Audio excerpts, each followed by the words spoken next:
Welcome everyone to Virtual Insights, Intimate Stories through Textiles. Thank you for joining us across time zones this afternoon for this curatorial walkthrough and conversation of what that quilt knows about me. Please note that closed captioning is available by clicking on the CC button at the bottom of your screen. I am Mathilde Walker-Billot, Curator of Programming at the American Folk Art Museum, and I want to start by acknowledging that our museum stands upon Lenape Hawking, the unceded traditional homeland of the Lenape Delaware peoples. We honor Lenape people, past, present, and future, and are committed to centering Indigenous perspectives in exhibitions and programs at the museum. As many of you know, AFAM is dedicated to uplifting the work of self-taught artists across time and place. And we are thrilled to celebrate both historical and contemporary works of quilters and textile artists across the United States with our current exhibition, What That Quilt Knows About Me, now on view at Lincoln Square until October 29, 2023. With 35 quilts and related works of art, spanning from the 19th through 21st centuries, the exhibition reveals a range of poignant and sometimes unexpected stories about needleworkers, their communities, and their times. Today, I am so pleased to be joined by the curators of this rich exhibition, Emelie Gevalt, curatorial chairs for collections and curator of folk art at the American Folk Art Museum, and Sadé Ayorinde, Warren Family Assistant Curator at the American Folk Art Museum.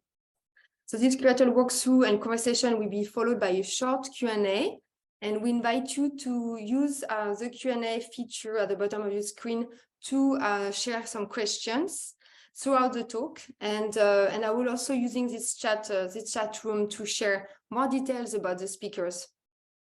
Today's program is being recorded and will be made available in the coming weeks. Many thanks to our IT director, Richard Ho, who is behind the scene today.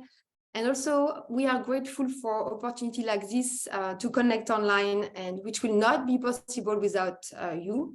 So I hope you will consider supporting our programs through a donation after this program. Your support has great impact and makes a difference in our ability to champion the work of folk and self-taught artists. Thank you. So now I'll turn it to Emelie Gevalt and Sadé Ayorinde. Thank you all for being here, and please welcome the curators of the show. Thank you so much, Mathilde. As Mathilde said, I'm Emelie Gevalt here with co-curator Sadé Ayorinde, and we're so thrilled to have you here with us this afternoon to talk quilts. We've had such a really joyful time putting this exhibition together, and I think it shows in the selections that you'll see today.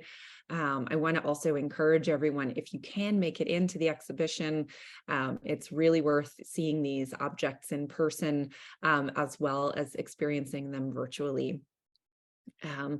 But again, we're thrilled to have you here for our very first program relating to the show, What That Quilt Knows About Me. And I'm sure some of you are wondering about the title and where that comes from. So I'm going to start with an introduction to this idea with a quotation that we came across as we were developing the concepts for this show. I will read it to you. "My whole life is in that quilt, my hopes and fears, my joys and sorrows, my loves and hates. I tremble sometimes when I remember what that quilt knows about me."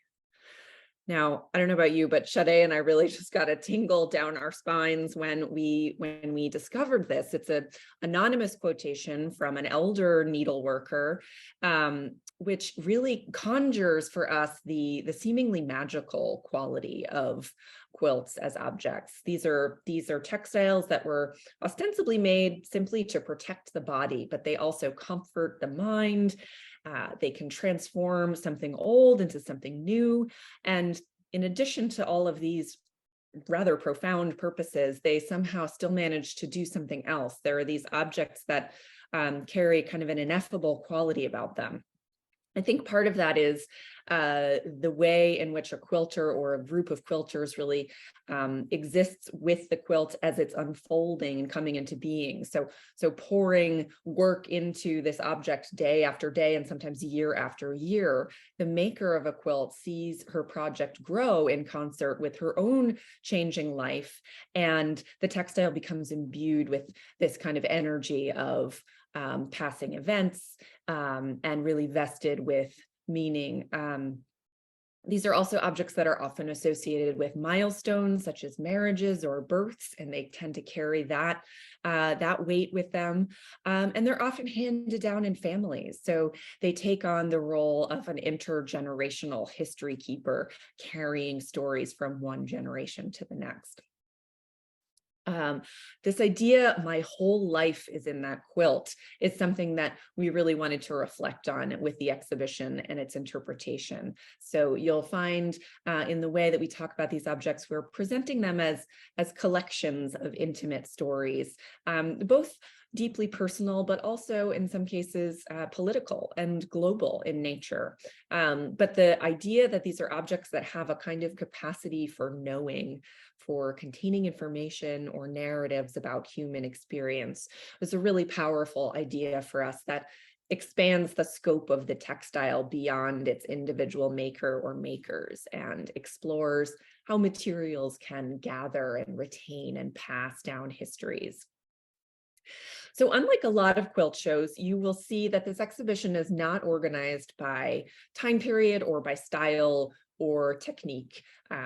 Instead, we really wanted the galleries to encourage the visitor to revel in a wide range of these objects, spanning over 2 centuries, as Mathilde mentioned, from the early 19th century into the present moment, and really spanning a range of cultures and traditions. Almost every quilt in the show is from the museum's own collection of American textiles. And the show offers tales of the quilt makers themselves, as well as many others connected to their works. Alongside the object's visual beauty and masterful craftsmanship, the viewer is invited to view the quilt as an archive, looking within and beyond the simplicity of utilitarian function. The show is really made possible by the richness of AFAM's deep collections of quilts. So this is one of our deepest and broadest subcategories of the AFAM collection, with over 600 examples to choose from. So as you can imagine, it was hard for me and Sadé to narrow down our choices. But we really wanted to focus our choices on storytelling power, but also on our aesthetic reactions and our personal feelings about the objects, given the themes of the show. We're especially excited because AFAM hasn't had a dedicated quilt show for several years. Many of the examples we'll be talking about today are old favorites, which have been in the collection for years, but not recently displayed, but some are also on view for the very first time. So we're gonna take you through a range this afternoon with lots of time for you to ask questions, but we really hope that you will enjoy the stories behind these quilts as much as we do. And here's that powerful quotation that I mentioned. Sorry, I failed to have it up in front of the screen to share with you while I was speaking. The first section of the show, which I'll talk about before handing it off to Sadé for a bit, is called Narrative Threads. And we wanted to start the show with a section that talks about the various ways in which quilts can tell stories. Here's just a snapshot of the entry gallery for you to get a sense of where we're situated in space. We're going to talk about one of the quilts on view in this shot first, which is a quite a literal sort of linear format of a series of vignettes that encourage us to follow the thread of illustrated histories. In this example, actually stitched text that's inscribed into the quilt This looks a little bit like ink, but in fact, these are embroidered captions that the quilter has applied here to each of her vignettes, give us an understanding of what the quilter's intentions are. This is a fabulous late 20th century quilt by a woman named Histerstine Rankin from Port Gibson, Mississippi. Rankin learned to quilt from her grandmother, and by the time she was 12, she was making bed covers for everyone in her family, her 10 brothers and sisters. She would later go on as a young married woman to make quilts for her 7 children. And she continued to do this really to keep her family warm. It wasn't until she was in her 50s that her practice became pictorial. And I think in a really wonderful, modest summary, she once said, quote, "The design later on in life, I began to add a little more to it," which is quite an understatement when you look at something like this. And knowing that she had the skill and the experience to make more traditional quilted styles, she decided she wanted to take this into another realm and create what she referred to as memory quilts. We have squares here representing different moments in her life growing up in the Jim Crow South, family going to church, a baptism, mother feeding the chickens, daddy plowing in March. Rankin's work has been highly celebrated. And I'll just note she was honored in the 1990s with the National Heritage Fellowship from the National Endowment for the Arts. She received her award at the White House from Hillary Clinton, and she remarked at this moment that, "I didn't have any idea the quilt would go so far in life, how far a needle can carry you." But in fact, her success as a quilter helped Rankin to raise her family and even provided funds for college tuition. So of course, not every quilt has this kind of linear layout, with or without the signposts of a pictorial grid like Rankin's. Many quilters have moved beyond abstract geometries of patchwork to incorporate pictures into quilts. And we see that in this example of what's called an applique quilt, with cutout pieces of fabric used to create a world full of characters, people, animals, buildings, and other lively cutout forms. This is really a sort of an icon of AFAM's collection, as you might imagine, because it is positively bursting with these pictorial stories. I think, yes, we have a little close-up here that gives you a sense for the creativity that this quilter is exhibiting in portraying various different scenes from the Bible and from her local experience with the church community. So you have in the center here, Jesus being baptized by John the Baptist and the dove flying down. We have sort of slightly more generic depictions of preachers going out into the world to preach. Here is another preacher with, you can't quite see it here, but this is the Bible. It's been inscribed with the word Bible. This is Jesus in the garden. And I can say this all with certainty because these little scraps here have inked inscriptions on them that testify to the quilter's intention with each of these vignettes. She's also signed her work at the bottom here. You can just make out the word arrowwood. And she has titled the quilt, "The Sacred Bible Quilt." Unfortunately, even though this quilter signed her work, we actually don't know very much about Susan Arrowwood.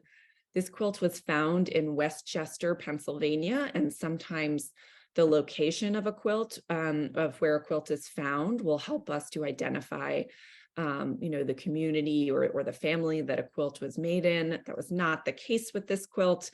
And one speculative possibility is that the quilter actually spelled her name different, or, officially her name was spelled differently from the way that she signed it.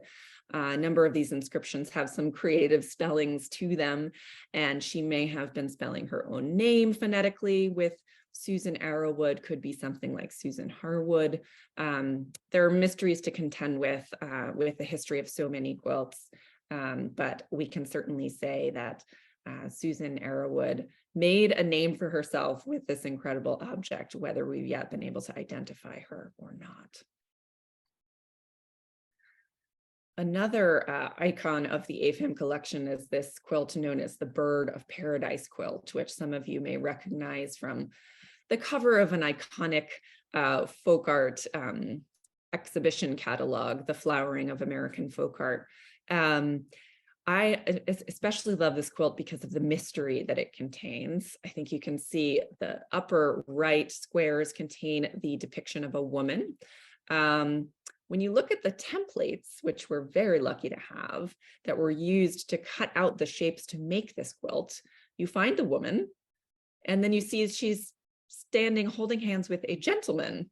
But in the finished quilt, there is no gentleman. And so it does beg the question, what happened here? Was there, there was obviously a change of mind? Was the project made for a marriage that never took place?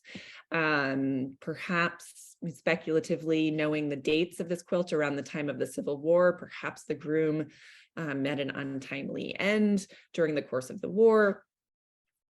We will likely never know the details of this quilter's personal circumstances, but we can glean a lot about the things that interested her, including references to popular culture. We have several popular racehorses depicted within the blocks of this quilt, and also a wonderful depiction of an elephant who is labeled with the name Hannibal.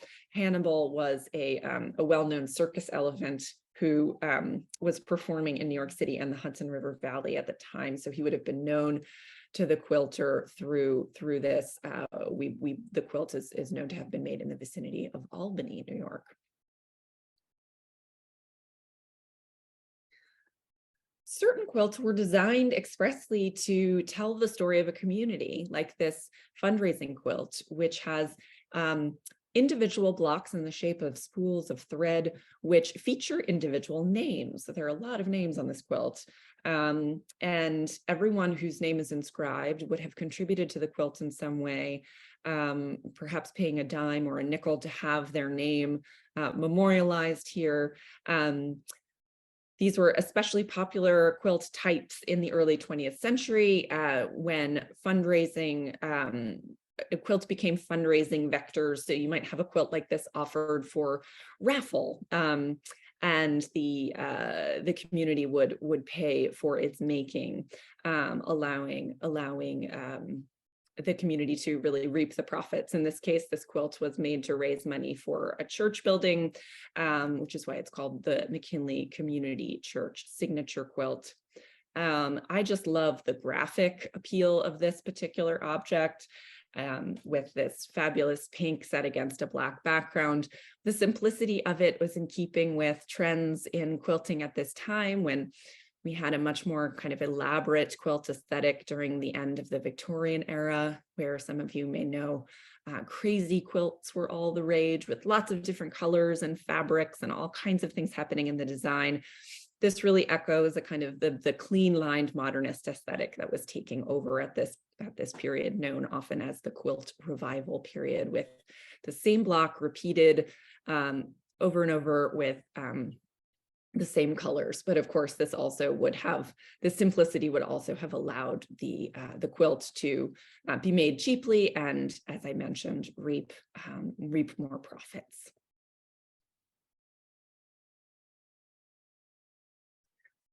This is another favorite as a real jewel, quite literally when you look at it and you see how much it sparkles with these really beautiful gem-like elements to it.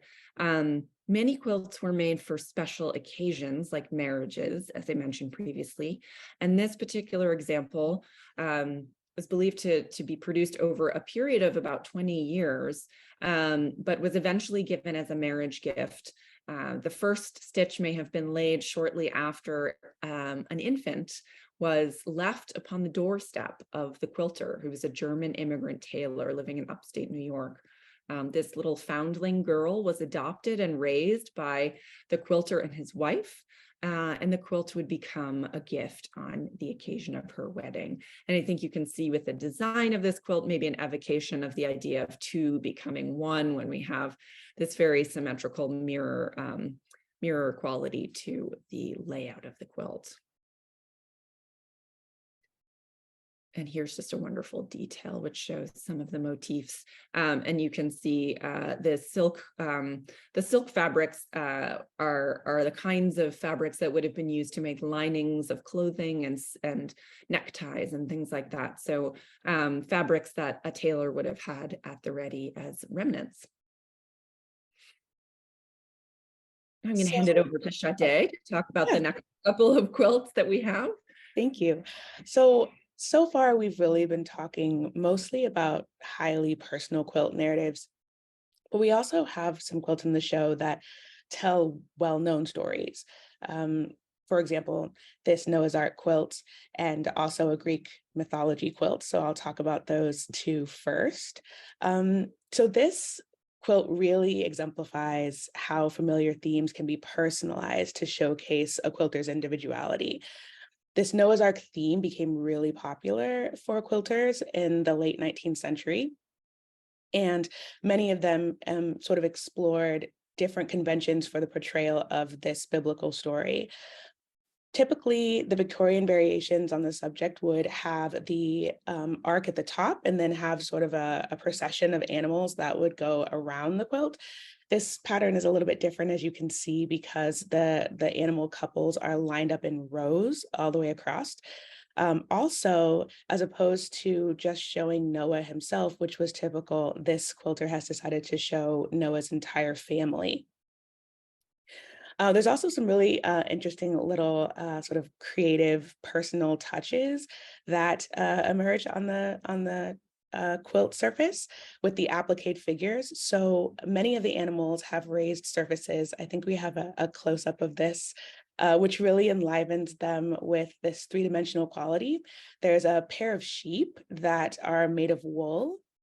And then also the size and scale of some of these individual species are really not true to life. For example, there are cats that we see here that are larger than pigs, and then there's insects that are similar in size to penguins. So this is really perhaps just emphasizing certain animals according to the quilter's preference. And then also in the bottom right, there's a single Arabian camel that is sort of this little sort of mysterious anomaly that highlights the personal decisions that is sort of inherent to the making of quilts. Next, we have this Greek myths quilt and a range of different Greek stories. There's 53 deities and heroes and other characters from Greek mythology. So each patch illustrates a story, as you can see, really encouraging you to sort of participate in a little bit of find and seek. So there are Graii, which share a single eye. Amongst the three of them, there's Arachne, who spins a web. There's Medusa, who is combing her hair. And as you can see, this really bright range of colors and varied shapes really make the quilt dynamic and sort of add a bit of wit to the composition, which I think really highlights the maker's joy in both this particular subject and the medium. So the maker is Dr. Raymond Bellamy, and for him, quilting was really an extension of an extremely rich academic life. He was a professor at the head of sociology, actually, at Florida State University from 1918 to 1950. And so during his time, he demonstrated a serious passion for teaching and a wealth of knowledge, and really was able to instruct on a wide range of subjects. So aside from sociology, he taught classes in economics, political science, history, biology, botany, zoology, chemistry, physics, anthropology, and psychology. And you can really see this in all of his quilts, which often are composed like these visual catalogs of a certain subject and mirror his encyclopedic interests. But as we move on, there are quilts that actually don't include any pictorial imagery, but they're really interesting because they can summon fascinating biographies. So, for example, this radiant quilt by Setsuko Obi has a lot of rich historical references. As you can see in the close-up, there's these intricate floral blocks that resemble origami, which is the traditional Japanese art of paper folding. But also the individual scraps of cloth have been upcycled from antique kimonos. So it really gives an incredible sense of history. Obi was born in Japan, but she actually learned to quilt in the United States. And so I think this is a really powerful example of the sort of hybrid cultural traditions that sort of flow across time and place. So we'll move into our next gallery in the exhibition, which is a collection of 20th and 21st century riffs on the quilting tradition that really document personal and social histories while grappling with the present moment and experimenting with unconventional materials, techniques, and compositions. So generally, I think, quilts, which are often made from leftover scraps, really by their nature call to a sense of reinvention and regeneration. And so the form has long lent itself to infusions of new ideas, and most recently by a number of contemporary artists, as you can see here. So whether or not these objects can technically be considered quilts, I think they resonate with the art form in really intriguing ways through the exploration of aligned themes like comfort and protection, repetition, mathematical patterning and precision, as well as the passage of time. So this group, I think, is kind of about breaking some of the perceived rules and assumptions about these objects and quilts, and gesture to the boundless expressive possibilities of what quilts can be and what they can do. So we'll start here with the Paula Nadelstern. Some of these objects, like the Nadelstern, for example, are really challenging the common assumptions about quilts, who makes them and why they make them. So Nadelstern assembled her first quilt in 1968 while living in a college dorm. This particular example was made in her 2-bedroom New York City apartment. And so similar to, her 18th and 19th century counterparts, she really had to navigate the constraints of living and working and quilting in a small space. So this has really led to innovative procedures that also really show up in this sort of fractal quality of her work. So she has said, quote, "A long distance view, alternate space, or not making quilts were not options. I believe this reality caused me to rely on intricate detail and inherent symmetry and to invent a shape that makes the most of limited space." But also, the artist believes that her practice also responds creatively to another fundamental conflict, quote, "Being a New Yorker wrapped up in the fabric of city life creates an inherent paradox, contrasting the traditional image of quilt making as part of a simple make-do rural way of life with my own complex urban shaped space." So this really fun crocheted piece has a really interesting story. So the woman who created this was working in the 1930s. Her name was Kate Clayton, or Granny Donaldson. And she was really encouraged by proponents of an early 20th century craft revival to explore her own form of crochet textile. So, but there are these lingering assumptions about her work that kind of suggest a bias against the idea that a woman, a craftsperson, would produce work purely for artistic reasons rather than for some sort of a functional purpose.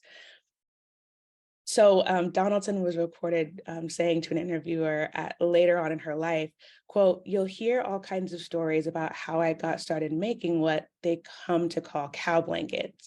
Ain't none of them true." Although her work was not intended for utilitarian purposes, there's a story that suggests that she actually was making pieces like these for a cow named Bessie.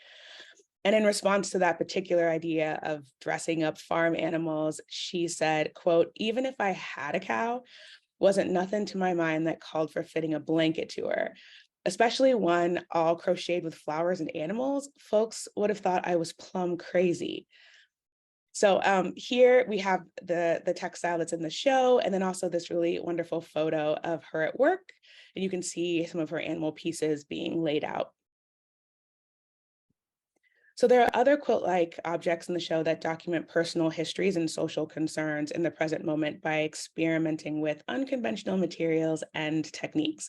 And the Mattersons are an example of that. So there are two in the show.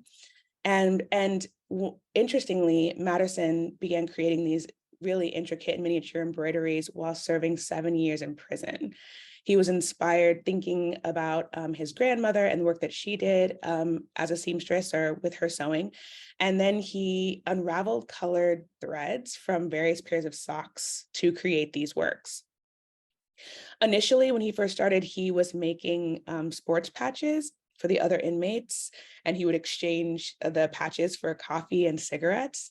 But then he later turned to thinking about how these works might represent his own life experiences. And so many of the scenes are scenes of violence or pain or abuse, but some of them are also drawn from cultural references such as Shakespeare's play or baseball or the life of Queen Victoria. While he was in prison, he was nicknamed Betsy Ross by some of the other inmates. But despite the sort of joking on at his expense, he continued to make these works, and each of them consists of up to 1,200 stitches per square inch. And as you can see, they're really executed with a great precision and really striking gradient tone. And I think that what's really beautiful about these works is that this use of sock threads and this sort of resourcefulness is really a beautiful representation of his journey from being a prisoner to a working artist, as well as, the way that he engages in thinking about this regenerative process, which is also common to other quilt making practices, by turning something old into something new. 365 days of the year was made by weaving trash into strips.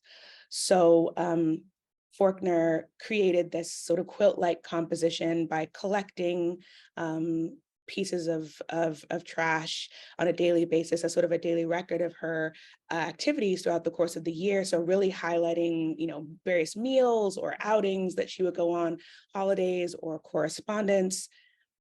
And in general, Faulkner often engages with the theme of cyclical time in her work. There's another work called Daily Weaving, where she created 1 square of fabric per day for a year, and then embellished each patch the following year.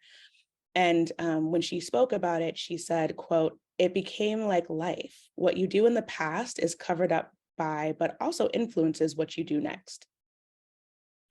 So her projects really resemble, but also challenge the boundaries of traditional quilt making, prompting a consideration of recurrent experience and material accumulation, as well as ideas on the environment.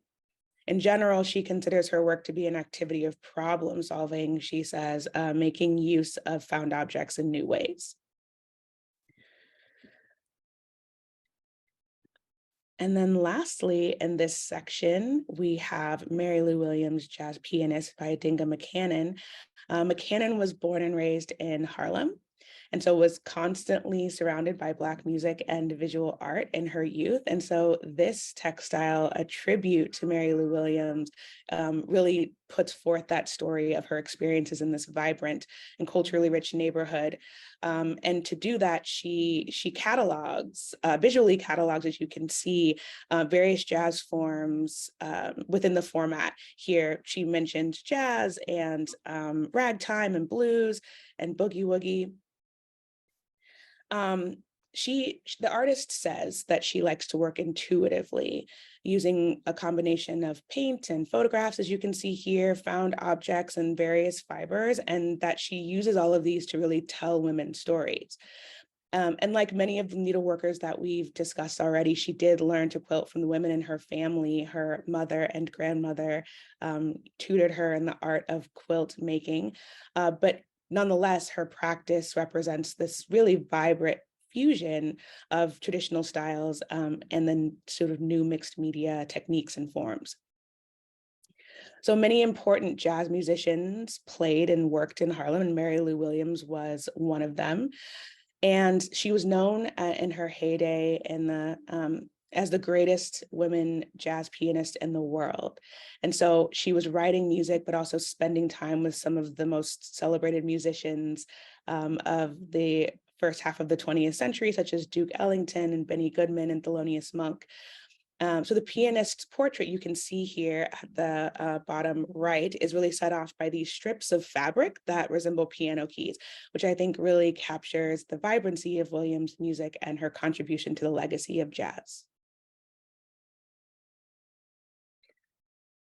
So switching gears a little bit, we're going to move into the culminating gallery of the exhibition, which does contain some more traditional and older quilts. But although this is a theme that threads throughout the exhibition, we really wanted to create a final gallery that focuses explicitly on the radical nature of quilts. And how they often represent and speak for the historically underheard. So developed not completely, but primarily by women and other represented makers, these are objects that we really see as documents. They can be understood as archival documents of lives that so often go unrecorded in our written archive. So in this sense, the quilts very much extend tradition in their practice of craftsmanship that is passed down from one generation to the next, but these are objects that are really fundamentally and inherently radical by nature. By chronicling women's lives through fabric, quilts are highly visible and enduring manifestations of otherwise buried histories, the daily experiences of women and girls so often missing from our textbooks, especially in the case of the 18th and 19th centuries. And as we see in this gallery in particular, also quilts and their cousins preserve a multiplicity of regional and cultural and ethnic histories, including the experiences and values of New England, the South, the Midwest, Navajo, Hawaiian, Amish, and Jewish women, among others. To start with something that I think is really such a stunning object for its simplicity. And you might look at this and think that in comparison to some of the other quilts that we've looked at, it's a little bit mute. But in fact, even an object like this tells a really complex story. This is a quilt that would have passed through multiple hands during the course of its making. It was most likely used in New England in the early 19th century, where bed covers of this early period often share this kind of economy of design with this minimal aesthetic, which I hasten to say did not reflect a low cost. Textiles were among the most expensive objects that you could own in early New England, and really only affluent families would have been able to afford quilts like this. The expense was the result of a multi-part international production process involving farmers, spinners, weavers, and dyers who would all contribute to the manufacture of this quilt's materials before they reached the young United States. This is a quilt that's made of historical fabric called calamanco, which is a type of high quality wool finished often in a hot press, which would give it this kind of sheen, which you can see here sort of, but when you look at it in person, you will definitely see that. And calamanco was imported from England to the American Northeast beginning in the 17th century. Also important to the production of this object is indigo, which is the dye stuff that would have been used to create brilliant blues of many shades like those that you're seeing here. And indigo was, like cotton and rice, a complicated crop. It was harvested by sharecroppers in India under the British East India Company, and in the 19th century, actually grown by enslaved laborers in South Carolina, whose enslavers reaped huge profits by selling the product or the resource back to Britain. So through histories like this, I think we see how violence and oppression and global entanglements can all be wrapped up in an object and underlie even the most beautiful luxury goods like the one that you're seeing here. And here's a close-up where you can see the diapering technique that's been used to quilt this object, and some of the ways that that sheen that I was talking about is reflective here. The story of this Hawaiian quilt is another interesting one that's reflective of complex cultural and trade interchange. Hawaiian quilts have a complex history. There's a long history of making bed coverings in Hawaii that's indigenous to the islands, although New England missionaries sometimes like to take the credit for introducing quilting to Hawaii. What they were really introducing was Anglo-European fabric and Anglo-European modes of making. But as I said, there were established traditions in place, which certainly continued to impact the new hybrid forms of quilting that developed following the colonial period. This particular example, which is referred to by the title Ku'uhai Aloha, or My Beloved Flag, is a rare 19th century pattern that carries powerful political meaning. So you can see this consists of 4 flags that are fit together and centered on the royal crest. And this is a pattern that is expressing pride in Hawaiian sovereignty. But in a complex entanglement of ideals, we also see that we're looking at Western symbols here, including the Union Jack of Great Britain, whose royal government provided a model for the Kingdom of Hawaii when it was founded in the late 18th century. Hawaiian flag quilts took on even further potency when the monarchy was deposed. In 1893, a coup was staged against Queen Liliuokalani, which was carried out primarily by Americans or Hawaiians of American descent, which led to the eventual annexation of Hawaii to the United States. And following these events, as you might imagine, flag quilts like this took on the additional poignancy of stolen independence. This particular quilt is said to have been made as a wedding gift by her mother when Hawaiian-born Minna Thompson married Franklin Ferguson of Illinois. And here's a photo of them, which may have been taken at the time of their marriage. She's quite a bit younger than he, and this is an intercultural marriage in a reflection of Hawaii's complex multicultural history. Minna Ferguson seems to have shared both European and indigenous Hawaiian heritage. This really gorgeous Navajo serape and its story is one that we felt we especially wanted to include as a story of intersecting cultures and internationally traded materials. Navajo communities, like Hawaiian communities, have a long history of weaving with early textiles made of cotton. And when Spanish colonizers brought sheep to the region in the 16th century, Native people responded by incorporating wool into their weaving practices. And we see a couple of different types of yarn being used to make this particular object. Navajo quilters would also unravel imported foreign textiles for reuse in their weavings, and these objects became robust trading commodities. I want to note here that with this object and several others in the show, the team conducted oral history interviews with contemporary scholars and practitioners of textile quilting and weaving. Navajo weaver Venancio Aragon shared some wonderful insights about how he sees the history of Navajo weaving, and we wanted to share a few quotes from him here. During the colonial period, quote, you had this emerging idea of associating weaving with Navajo identity. Our weaving represented who we are, the manifestation of our thinking. When weavings traveled east for purchase during the era of the trading post, quote, they lose their stories on those travels. They become these sort of Indian curios. They didn't have the identity of their maker. Those weavings in some way lost a little bit of their power to speak for themselves. But hopefully, Venancio Aragon also noted, quote, today, I think it's different. We're reaching out and amending and critiquing the things that Western people have written about our culture. So conversations like this, which you can listen to further in the exhibition galleries, offer really important perspectives on the history of these practices and the cultural meaning of textiles beyond the voices of the curatorial team.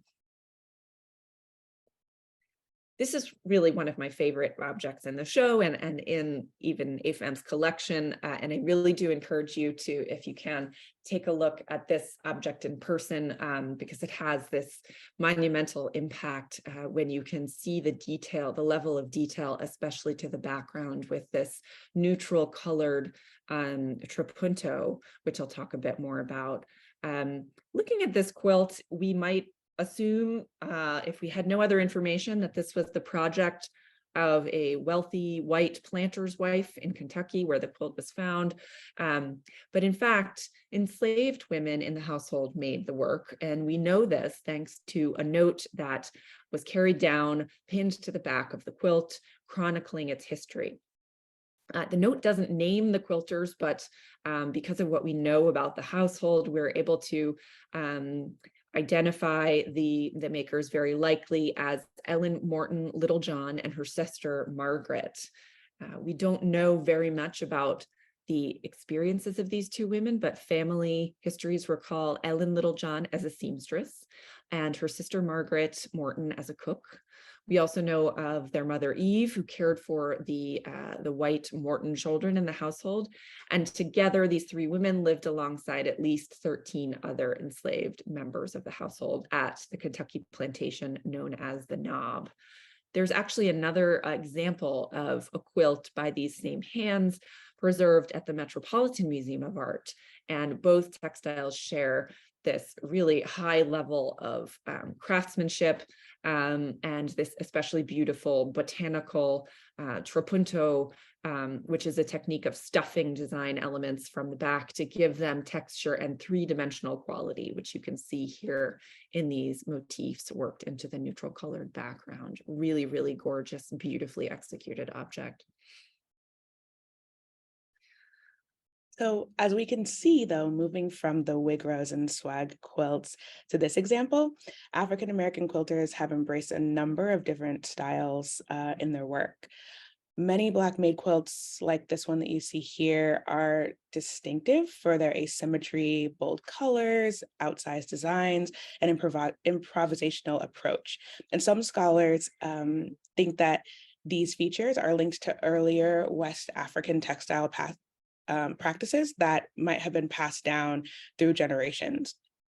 For example, a professor, Maud Wallman, has noted that large patterns and bright colors have historically been valued in West Africa for their legibility at a distance.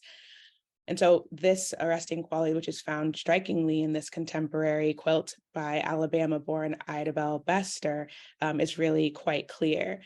However, the use of strips are also found in Euro-American quilting tradition, has long been an especially prominent feature in West African textile design, and maybe a preference that's carried down through African-American families.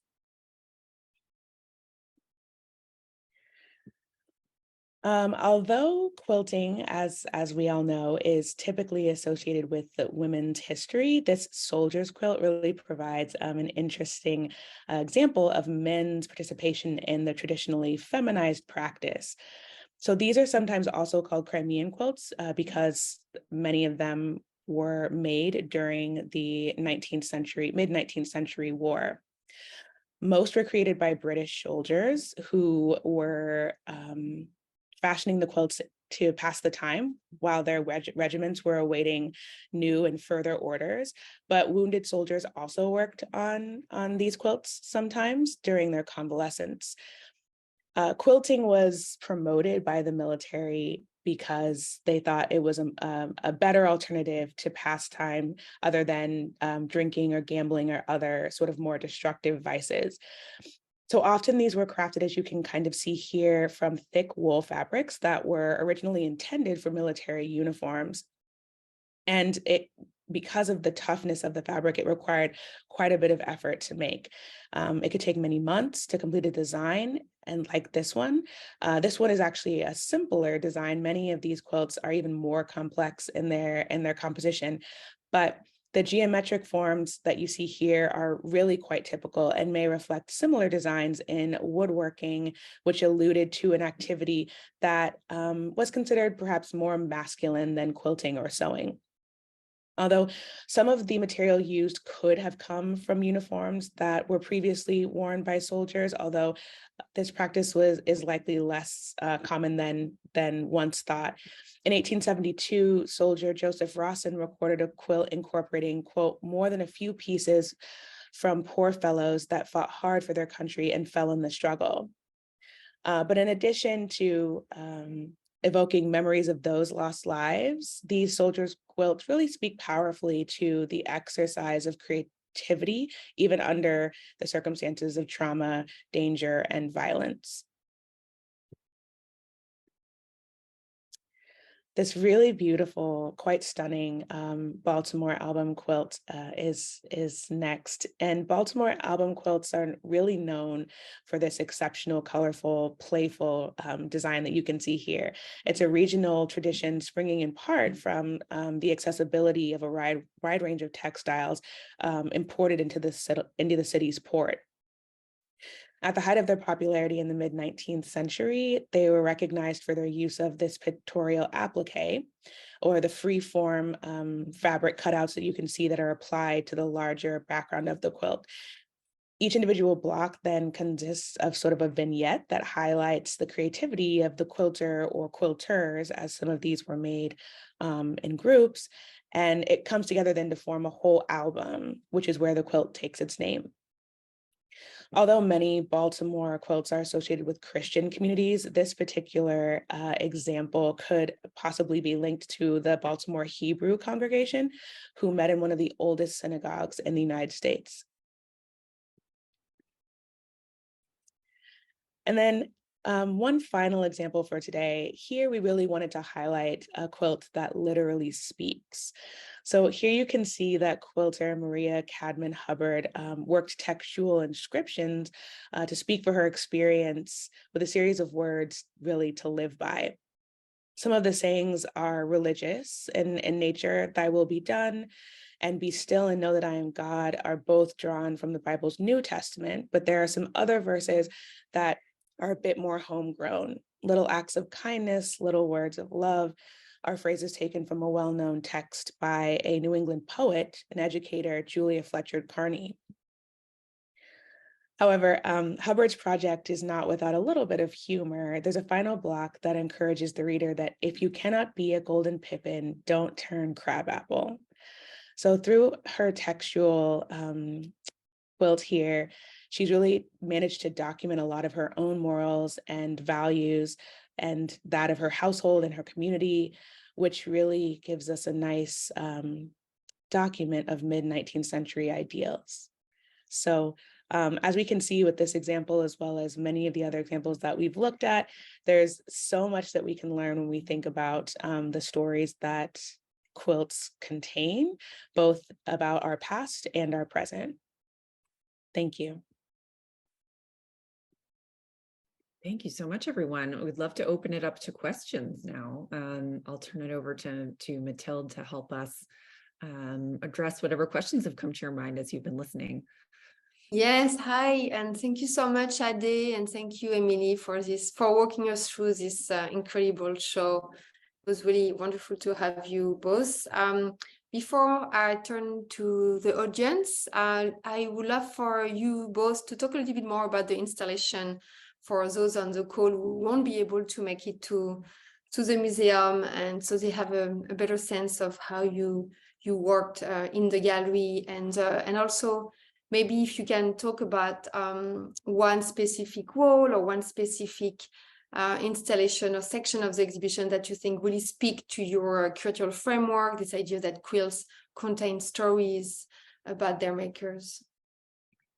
Yeah, sure. I mean, I'll just say to start that I think putting together a quilt show is especially wonderful, but especially challenging in unique ways, because these are huge objects and they have a lot of energy. They have a lot of aesthetic power. And so you might think that you have the perfect layout in your mind when we're sort of making plans and illustrations beforehand, and then you get the objects in the space and you go, wow, this does not look how I expected. Like, this quilt in the background is so brilliant and orange, it really needs more space around it. And, you know, I'm distracted by the peripheral vision in my sightline of something really sparkly that's in another gallery. And so it's really this wonderful kind of puzzle to put these objects together. But I think a testament to their uniqueness that you can, that you do need to kind of think about making sure that you give each of them breathing room. But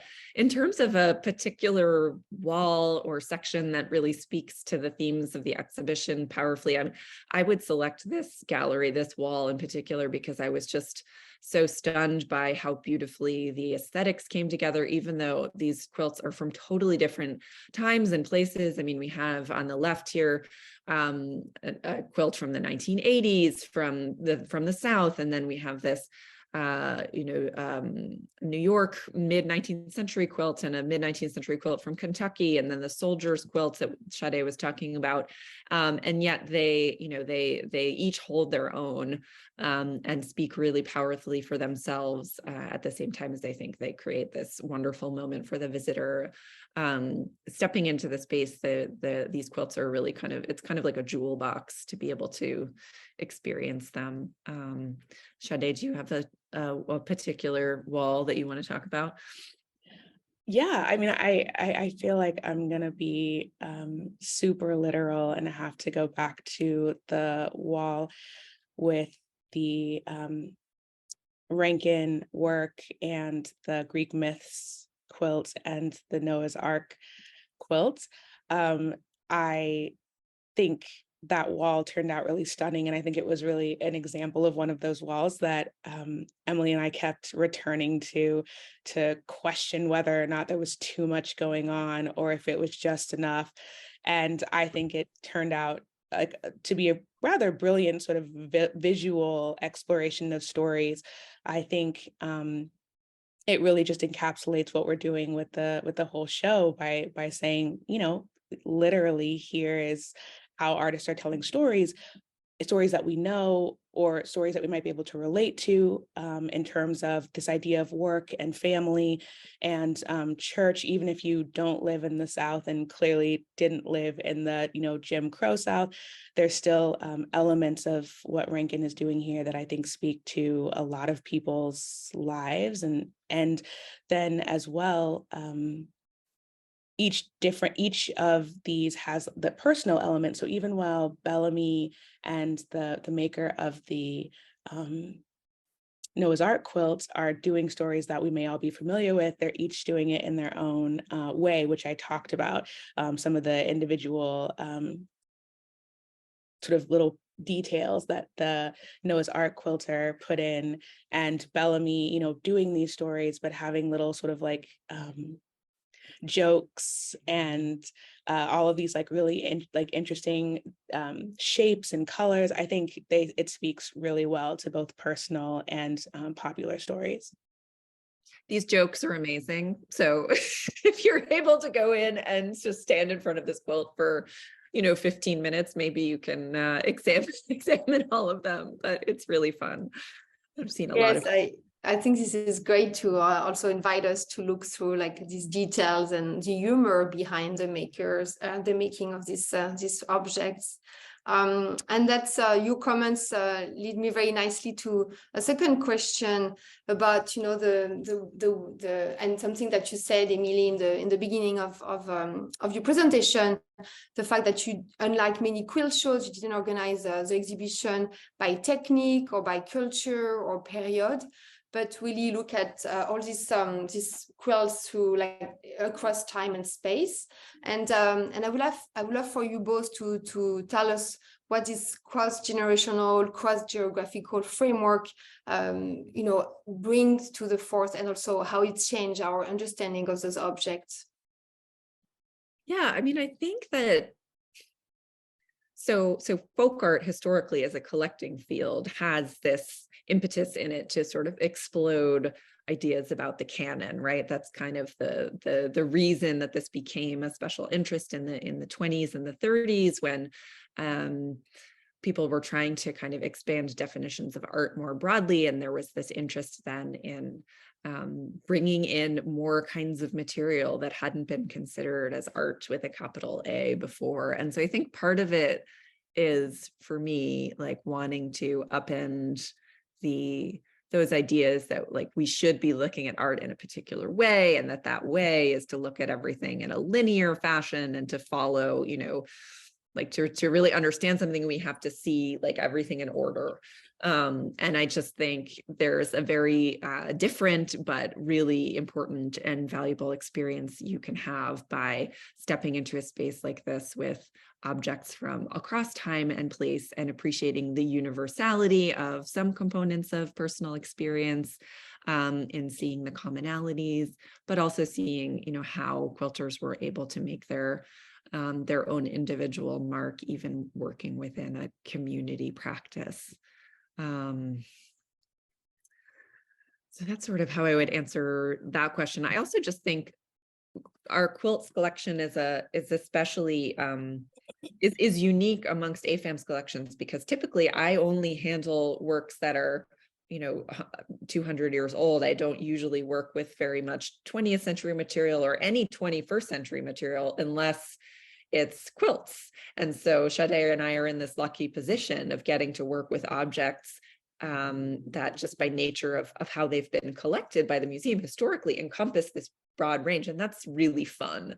So there's also just part of us that said, like, let's pick objects that give us joy and like not be hemmed in by that. This is an opportunity to show the breadth of this art form. And to connect to the present, Sadé, would you like to add something? I think Emelie did a really good job of synthesizing our ideas and the way we came up with everything. So I think that stands pretty well on its own.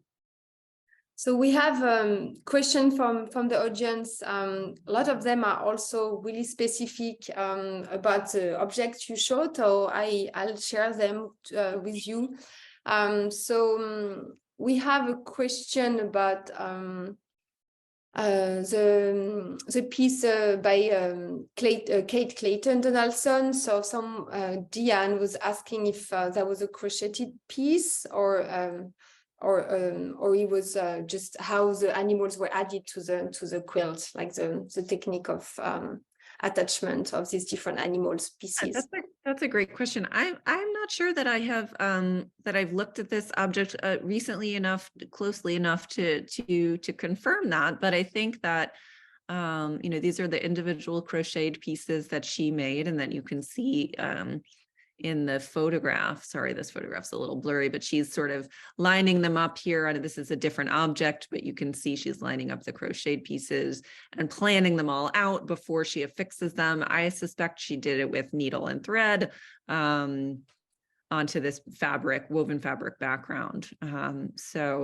It's great that we have this photo that shows a little bit of her compositional approach, and she's got this whole box of animals here. So seems like she made the animals before she laid out the compositions even.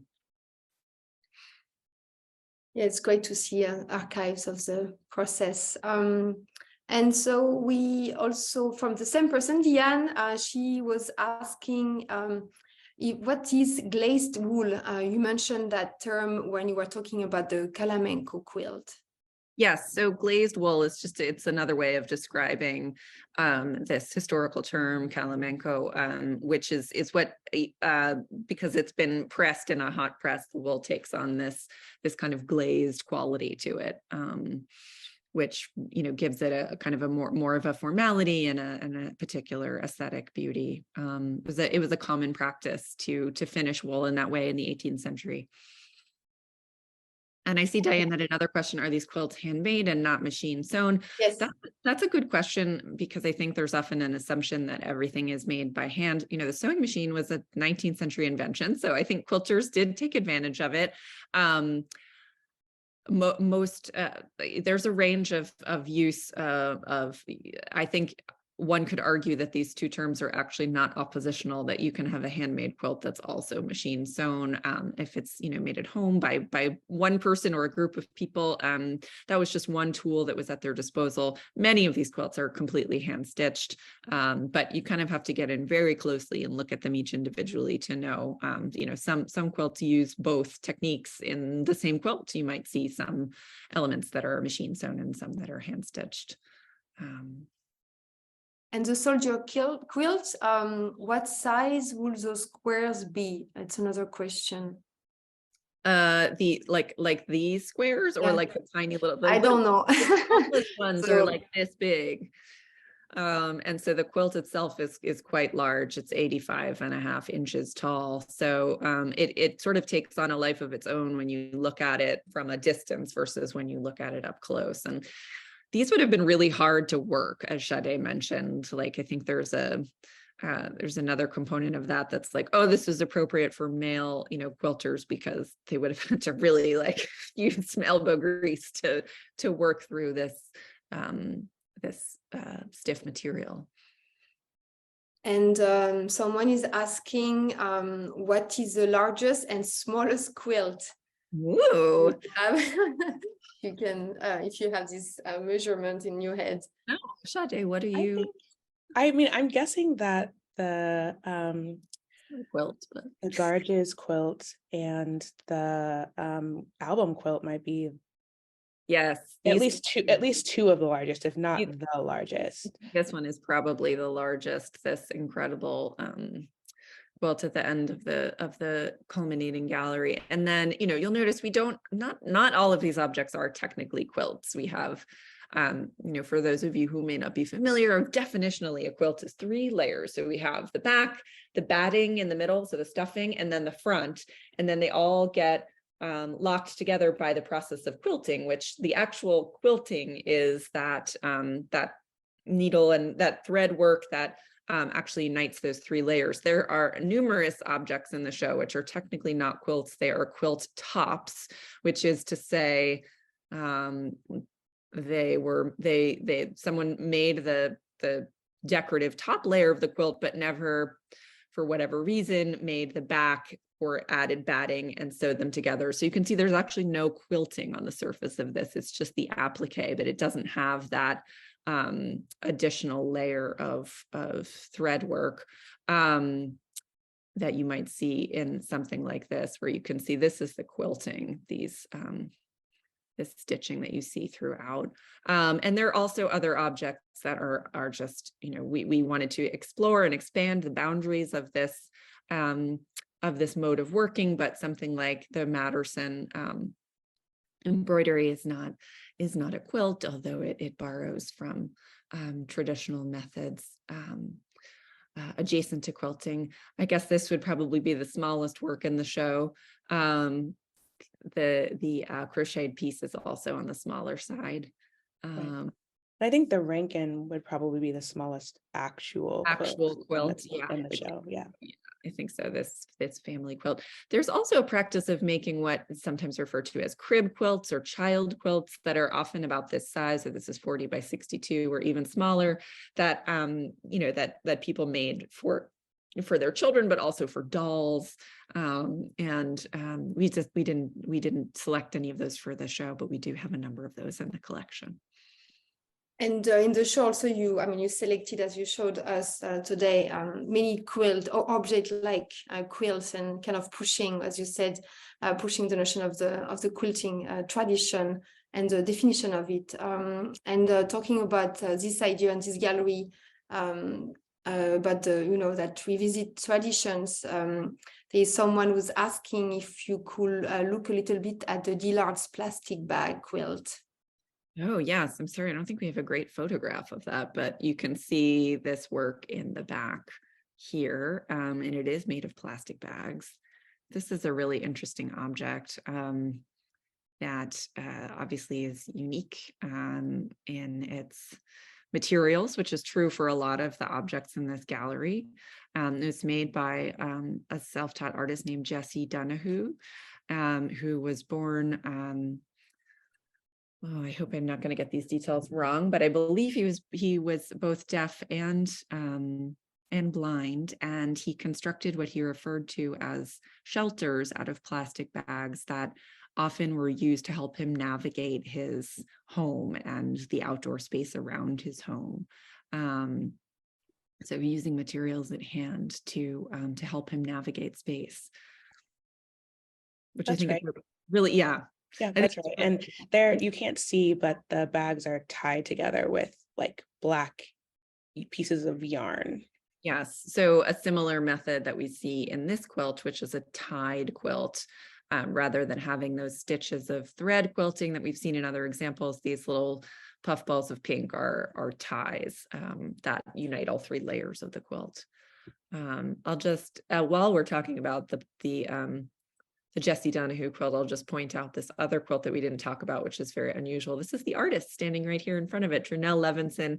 She makes quilts using gold coin condoms to I think make a provocative statement about the historically gendered nature of quilting, and to kind of propose a radical re-envisioning of what kinds of materials can be used to make these traditionally soft fabric objects.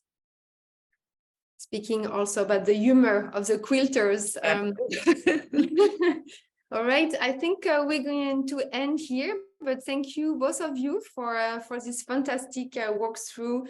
And also it was really a privilege to have you both and to see the collection of textile of the museum through your own eyes and become familiarized with your own research in the collection. So thank you both.